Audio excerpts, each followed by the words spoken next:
అందరికీ నమస్కారం. ఈ వీడియో చూసే ముందు ఒక్క లైక్ చేసి జై శ్రీరామ్ అని కామెంట్ చేయండి. మీరిచ్చే చిన్న లైక్ నా ఛానల్ గ్రోత్కి ఎంతో సహాయపడుతుంది. ఇక స్టోరీలోకి వెళ్ళిపోదాం. ఒక రాజ్యంలో ఒక రాజు ఉండేవాడు. అతడికి న్యాయం అంటే చాలా ఇష్టం. అందరి కష్టసుఖాలు తెలుసుకొని మంచిగా పరిపాలన కొనసాగించేవాడు. ప్రజలంటే చాలా వాత్సల్యము కలవాడు. ధర్మస్వభావం కలవాడు. అతడు నిత్యం భగవంతుణ్ణి ఎంతగానో ప్రార్థించేవాడు. రోజు చాలా శ్రద్ధగా భగవంతునికి పూజ చేసేవాడు. భగవంతుని స్మరణ నామజపం చేసుకునేవాడు.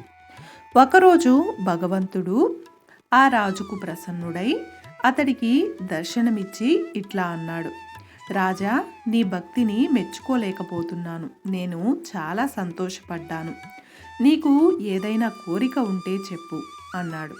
అప్పుడు ప్రజలంటే ఎంతో ప్రేమగల ఆ రాజు ఇట్లా అన్నాడు: భగవంతుడా, నా దగ్గర నీవిచ్చిన సిరి సంపదలు ఉన్నాయి.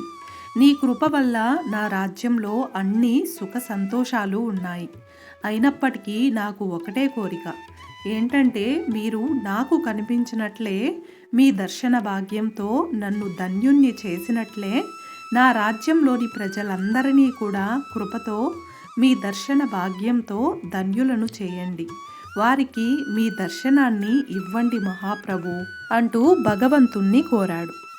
భగవంతుడు రాజు మాటలను చూసి ఇది సంభవం కాదు కదా అని ఏదో చెప్పబోయాడు. కానీ రాజు మాత్రం చాలా పట్టుబట్టి ఈ కోరికను తీర్చాల్సిందే స్వామి అన్నాడు. భగవంతుడు చివరకు తన ప్రియభక్తుడికి లొంగక తప్పలేదు. ఆయన చివరకు ఇలా అన్నాడు: సరే, రేపు నీ ప్రజలందరినీ తీసుకొని ఆ కొండ దగ్గరకు రా. నేను ఆ కొండ మీద అందరికీ దర్శనమిస్తాను అని చెప్పాడు. అప్పుడు రాజు అది విని చాలా ప్రసన్నుడై భగవంతుడికి ఎంతో ధన్యవాదాలు చెప్పుకొని మరుసటి రోజు తన నగరంలో దండోరా వేయించాడు.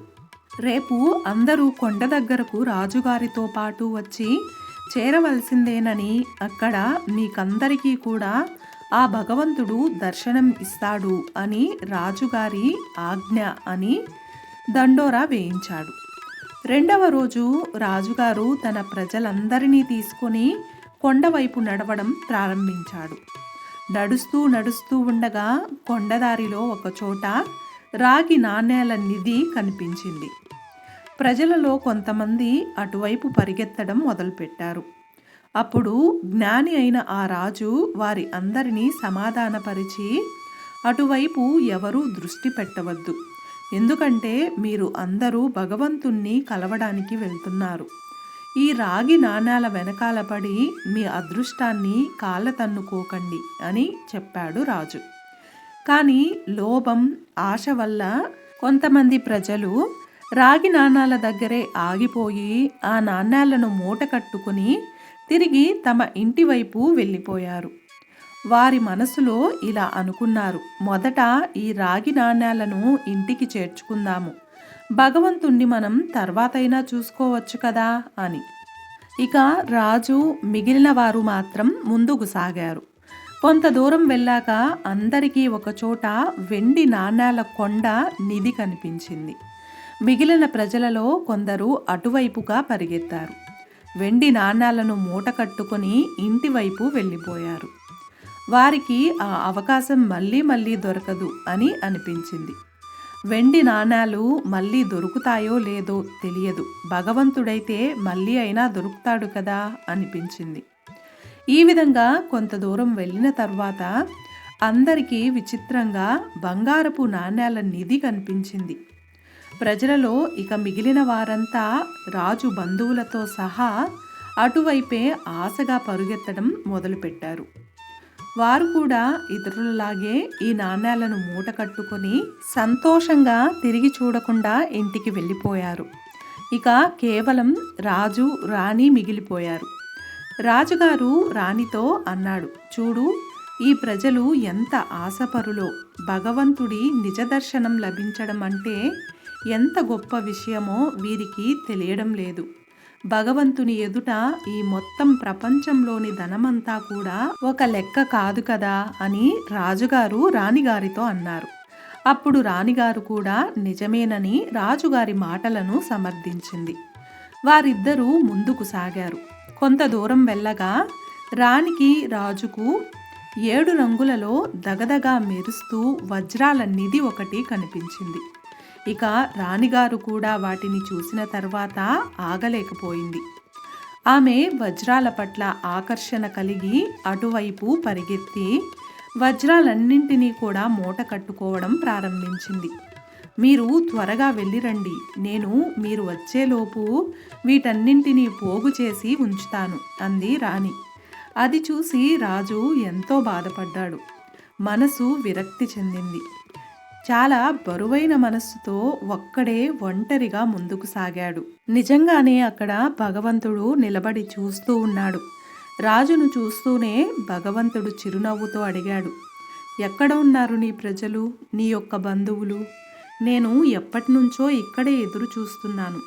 ఇక్కడే నిలబడి మీ అందరి కోసం ఎంతో ఆతృతగా ఎదురు చూస్తూ ఉన్నాను అని భగవంతుడు అడిగాడు. రాజుగారు చాలా సిగ్గుతో భగవంతుని ముందు తలదించుకున్నాడు. ఇది చూసి భగవంతుడు రాజుకు ఈ విధంగా వివరించాడు. ఓ రాజా, ఎవరైనా సరే తమ జీవితంలో భౌతిక సంసారిక లాభాలను నాకంటే ఎక్కువ అని వారు భావిస్తారో వారికి ఎప్పటికీ నేను కనిపించను. వారు నా స్నేహాన్ని కానీ కృపను కానీ ఎన్నటికీ పొందలేరు అని చెప్పాడు.